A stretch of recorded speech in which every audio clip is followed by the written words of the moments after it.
everyone, welcome. We just wanted to start by acknowledging the traditional custodians of all of the unceded lands, skies, and waterways on which we come together. We pay our deep respect to the ancestors and elders of Wattawaran Country, Eastern Mar Country, and Wurundjeri Country, where Deakin campuses are located, as well as the traditional custodians of all the lands on which you may be learning and teaching, where education has taken place for many thousands of years. So I'm Megan Walsh. My background is as a speech pathologist working with people with complex communication needs. So that's people who might have limited to no speech and communicate using other ways. And I'm also a PhD candidate at Deakin University and with the CPG Center of Research Excellence. And I'm a research officer with the Trobe Uni. And I will introduce you to my wonderful colleague, Associate Professor Victoria Steed, in a moment. So my PhD research is participatory research with adolescents with cerebral palsy and complex communication needs. And it focuses on conversations about sexuality. So for example, who's talking to them about aspects of sexuality? Who are they talking to? How do their communication systems impact those conversations? And most importantly, what do they want to be able to talk about? I have a really phenomenal supervision team, and together we have expertise across a wide range of disciplines and topics. So prior to commencing the research in 2022, we undertook the requisite ethics review for higher than low risk projects.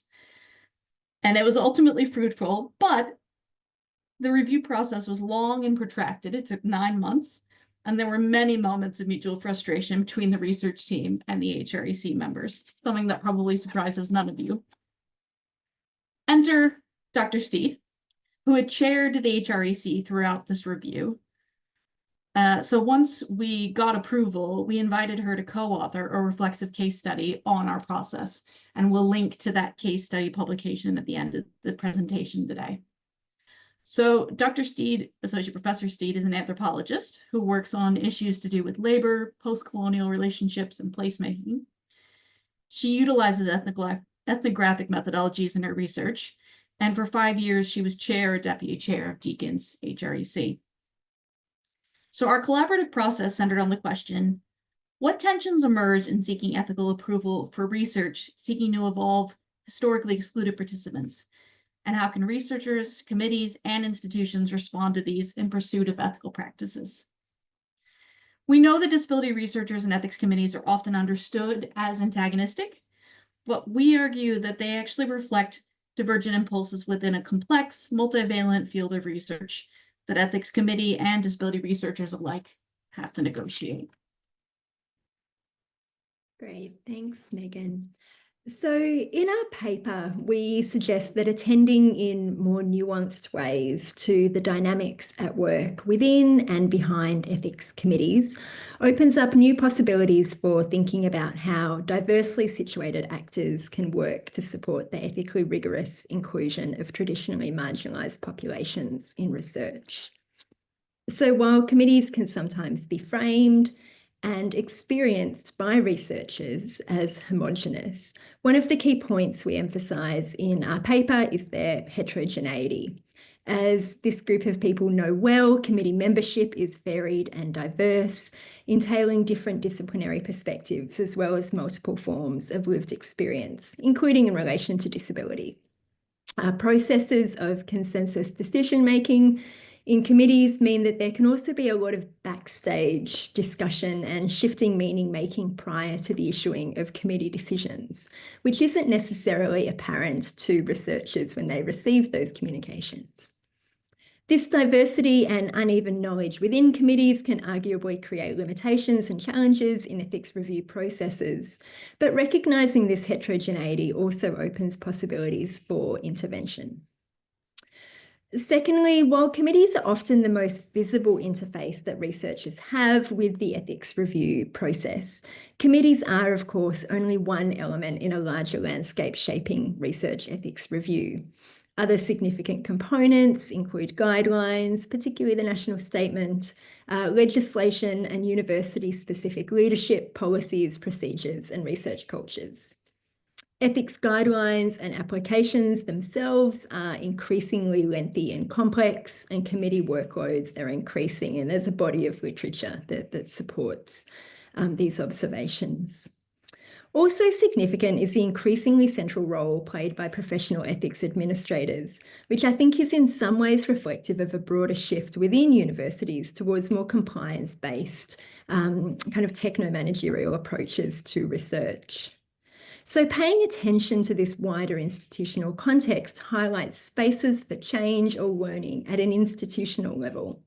This leads us to reflect not just on what committees could or should do differently, or researchers for that matter, but also what kinds of broader institutional changes would enable and support more productive experiences of research ethics review and ultimately lead to more inclusive and ethical research. So when working together towards safe and inclusive research, we identified 3 key tensions. Categorical vulnerability, that is, when whole groups and populations are classified as vulnerable on the basis of qualities or circumstances attributed to them, versus an understanding of vulnerability as contextual, dynamic, and intersectional. A priori methodological rigor versus dynamic methodological rigor, which I'll expand on in the next slide. And participation is individually bounded versus relationally situated, which speaks to important epistemological questions about where the ownership and control of research sits and where the research both begins and ends. And actually, as I was looking at the summaries of the presentations today, I was wondering, Janelle, if we would cross over in that somewhat. We go into more detail about tensions 1 and 3 in the paper, and I'll talk a little bit about that second tension now. So our research involved an open, iterative, responsive, and accessible methodological approach. So it started with the consent process that was individualized based on access needs. Then we offered a series of interview sessions. Then, if the participant chose to continue to engage, we offered a range of subsequent research activities, including arts-based, narrative, and participatory approaches. It was also flexible in that the participant could choose the number of and length of interview sessions. So the HREC's response was they were confused about the design. They were uncertain which diverse methods would be implemented when and on what basis. And without that clarity, they felt they couldn't give us prospective approval. This partly reflects that procedural understanding of ethics that Tori was just speaking about within universities towards that more compliance-based, risk-averse approaches to research. But also on a practical level, how could the HREC have given approval if they didn't know what was going to happen with the participants?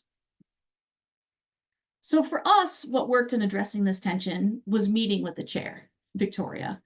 An important element of those meetings were Victoria's research expertise in and familiarity with iterative methodologies, the research team recognizing that we hadn't provided solid rationale for the methodologies, and we hadn't linked them to theory or best practice frameworks, which we had in our heads. And we hadn't done this largely because of the restrictive fields of the application form. The research team also identified that while we can't define a fixed protocol for each participant, we can define a process, and we can illustrate that process through non-standard documentation like the process chart above. So to close, I'm going to talk through some of the key recommendations that we've developed through our collaboration, and these are all kind of spelt out in much more detail in the published paper and all. In fact, I'll pop a link to that now, and we've got it on the final slide as well. So in recognising that both researchers and committees are located within broader institutional contexts, we make recommendations in the paper at 3 levels: for committees, for researchers themselves, and also for university institutions. The recommendations we propose are very much about how we might build and support trusting relationships. And this theme of trust emerged as really important in our kind of collaborative process in developing this paper and reflecting on Megan's process of ethics review. We highlight trust as an intrinsic element of good research ethics process and practice, and we highlight the need for trust at multiple scales, between researchers and committees, between researchers and their participants and those participants' communities, and also more broadly between society at large and academia. So a kind of select kind of scattering of these kind of recommendations, but some of the key ones that emerged is important. In relation to institutions, we recommend that these should reweight spaces for academically grounded and led research ethics review. They should ensure that committees are properly resourced to enable good communication and collaborative discussion with researchers and potentially also community partners. They should consider how their paperwork and processes can contribute to misunderstandings, including through disaggregating the stories that researchers are able to tell about their research and their participants. And they should resource rigorous training in research ethics for students. Researchers, we suggest, can support this process through paying attention to how they tell the narrative of their research, so that committees, ethics committees, are able to understand the entire participant experience and context. Researchers can proactively explicate their discipline-specific understandings of vulnerability in their applications. They can preemptively name potential ethical sticking points and demonstrate carefully considered responses to these. So being proactive rather than simply being responsive to the fields and the kind of the wording of specific questions in what are often quite complex and disaggregated forms. And they can, and we make this point in presenting to researchers themselves, they can join ethics committees to actually represent their diverse methodological and disciplinary positions. And committees then finally. We recommend that committees ensure representative spread within their membership of research populations, topics and methodologies, including creative and iterative ones. So it was really noticeable for us that even though Megan and I came from really quite different disciplinary backgrounds, we had a kind of common language and experience around the use of iterative and open methodologies that actually allowed us to connect and kind of reach a point of shared understanding and movement forward. Committees should recognise the value of face-to-face interaction in trust building and collaborative knowledge sharing. And we also recommend that they be attentive to the professionalisation of ethics review processes and what this both enables and can potentially constrain. And this is a potentially tricky one, so I want to be kind of quite careful and deliberate in explaining what we mean here. There's an absolutely vital role played by professional staff in facilitating research ethics review. And it's also the case that the professionalisation of this space has progressed hand in hand with the increased complexity of ethics guidelines and processes, and with the concomitant growth in technical knowledge and process-based expertise that professional staff, and to a degree committee members, also hold, but that researchers themselves don't necessarily have in detail.